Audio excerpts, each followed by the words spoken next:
All of a sudden, we stop taking ourselves and our lives and our problems so seriously, and we begin to see it's all relative. It's the same emotions.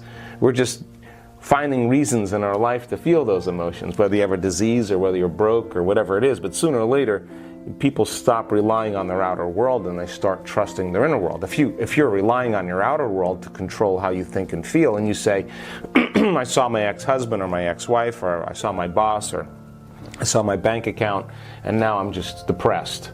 Well, what you're really saying is some outer experience is controlling your thoughts and feelings, which makes you a victim.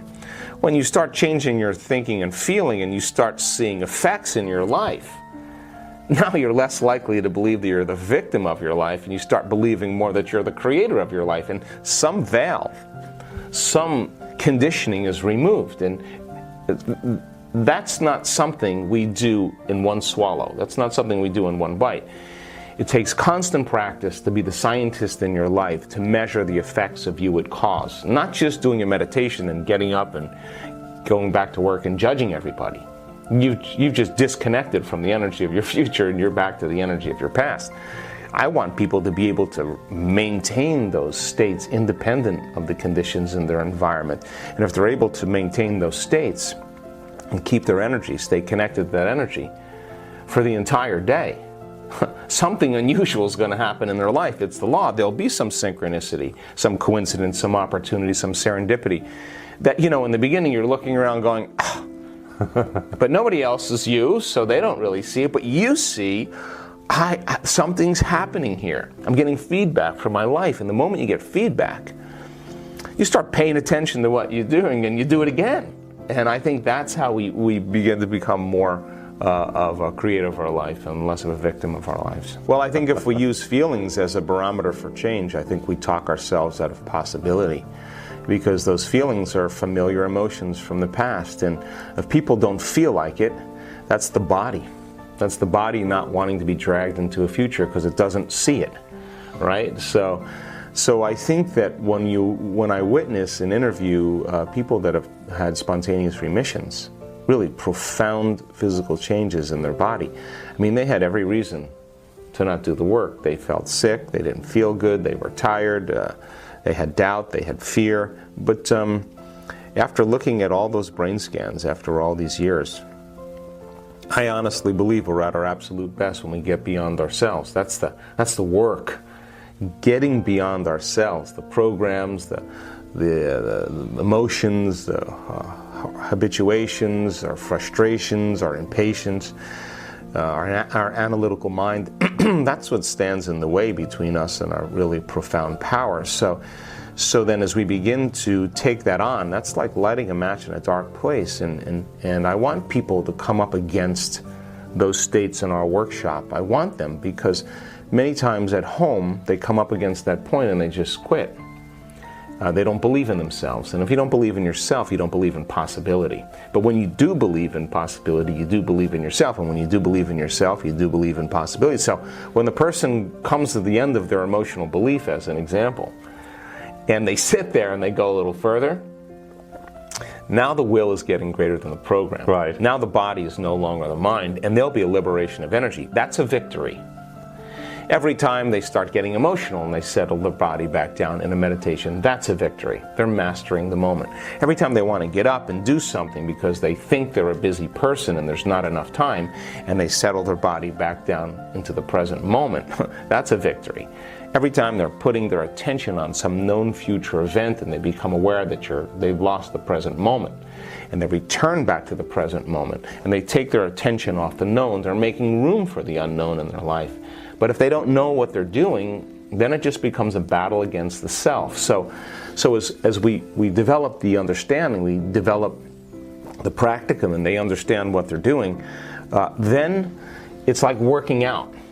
I can do one more repetition, I can run a little further, I can stretch a little bit more, because they understand that as they stretch a little bit further, that's how plasticity works. You got to stretch a little bit further outside the box. And when people start latching on to some degree of change, they may have a period of quiescence for 2 weeks, like nothing's really happening. and they're about ready to give up, and then they just go, I'm just going to keep going. The experiment is for 3 weeks. All of a sudden, boom, they go a little further, their heart opens, they lay down after their meditation, they have a profound moment. They're less likely when they're driving to work to think about all the people that they dislike. After a moment like that, they're just overjoyed. They're no longer the same person to some measure, to some degree. And I think as they change their personality, your personality creates your personal reality. You start seeing changes in your personal reality. We become more passionate about doing it, and we understand that we're more conscious. And I think about this a lot too. We work so hard in the process of overcoming ourselves to overcome our ego. You start figuring it out. Like, why would you build it up the same day if you know you're going to have to face off with it tomorrow, right? And that's me. That's what I think. I think, God, I just worked for the last hour and a half, just get beyond myself. Why would I want to do the same thing or be the same person after I just overcame? So you start figuring it out. So now you're more conscious in your life and less likely to go unconscious. Now, what's the relevance of that? If you're more conscious in your life, well, the problems that we've created in our life were created from some level of consciousness or unconsciousness. So then in order to resolve the problems in your life, you got to go to a greater level of consciousness. Just becoming conscious of the way you think, the way you act, and the way you feel. You're at a greater level of awareness. You're at a greater energy.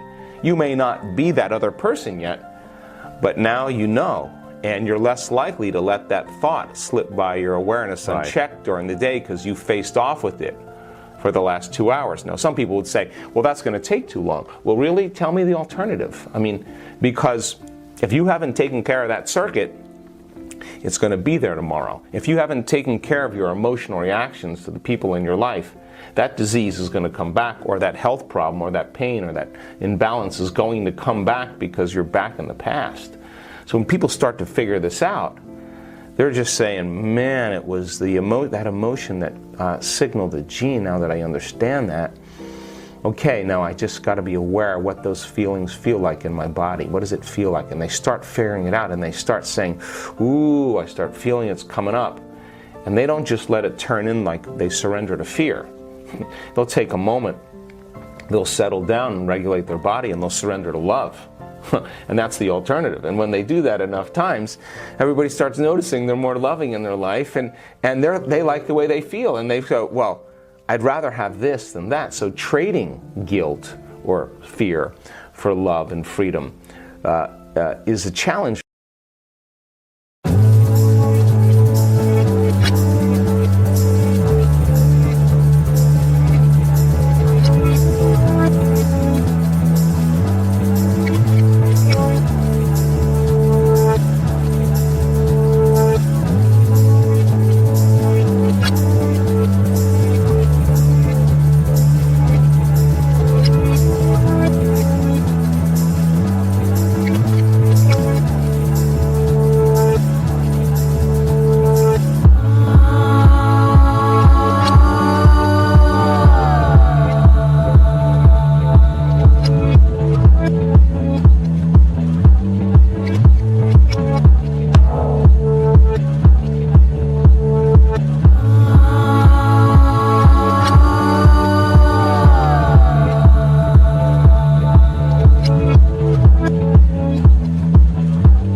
because people don't believe that they can get there because they're so anchored. But you push enough people, and it starts happening, and people start breaking through. It becomes very infectious. I watch it all the time. The event, the week-long we did in Sardinia, people would go, and then they'd come back to their programs, and I have to push them a little harder, then I have to remind them, and it took us a couple days, and then they broke through, and then the miraculous was all over the place.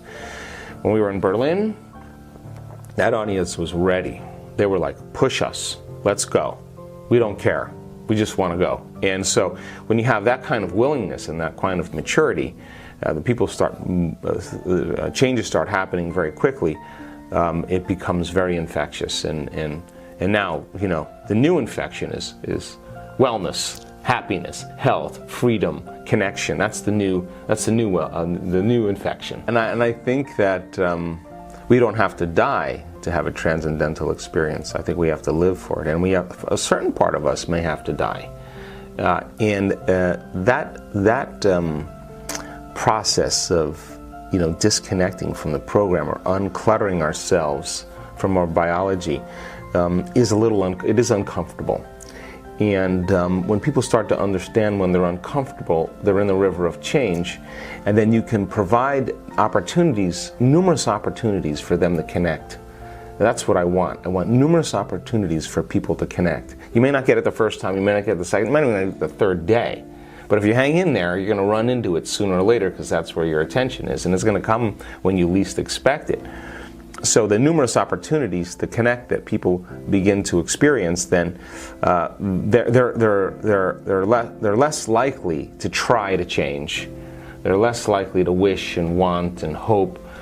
They're more likely to surrender to the process, and I think surrendering to the process becomes a lot easier and a new way to do it. So we're seeing that quite a bit in our student body.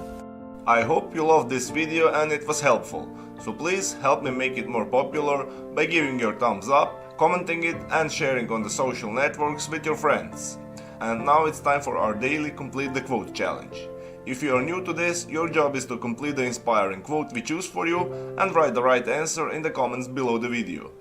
If you can give us the right answer first, you're the winner of this daily challenge.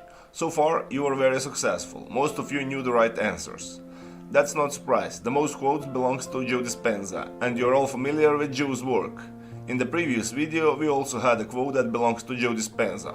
We were looking for two words. The quote goes like this: "You will learn that the true purpose of meditation is to get beyond the analytical mind and enter the..." and the correct answer was subconscious mind. So you will learn that the true purpose of meditation is to get beyond the analytical mind and enter the subconscious mind. Congratulations to everyone with the correct answer, and to everyone who tried but didn't guess the answer. Today we also have the quote from Joe Dispenza. The quote goes like this: "You can change your brain just by..." So we are missing for two words. If you know the correct answer, write it down in the comment section. Even if you're not sure what the right answer is, try and guess. And find out the right answer in the next video. If you like this video and our challenge, give your thumbs up and share this video with your friends. Spread the word. And don't forget to subscribe and hit that bell button. By doing that, you will get notification when my new video and new challenge is out. If you really like what we do here and want to support us, you can join our channel and our community for a symbolic fee and gain many other additional features. You can do that by clicking the join button next to the subscribe button, or you can click on the link in the description.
this video. Stay good and have a great day.